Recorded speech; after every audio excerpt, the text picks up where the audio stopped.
For all your heating and cooling needs, you need endless energy.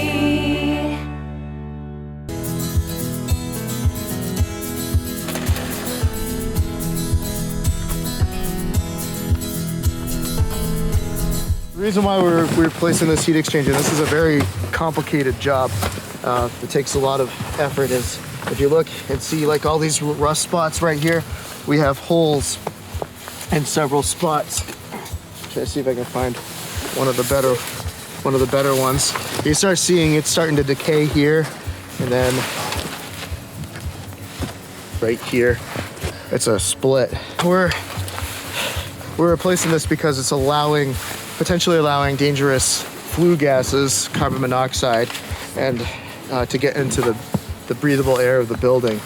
So we want the gases from the combustion gases and the air gases to be kept separate. So that's why we're replacing this. In most cases, for a residential system, this can be a very costly repair. Same for commercial, but for commercial, we need cranes and stuff to replace the entire unit.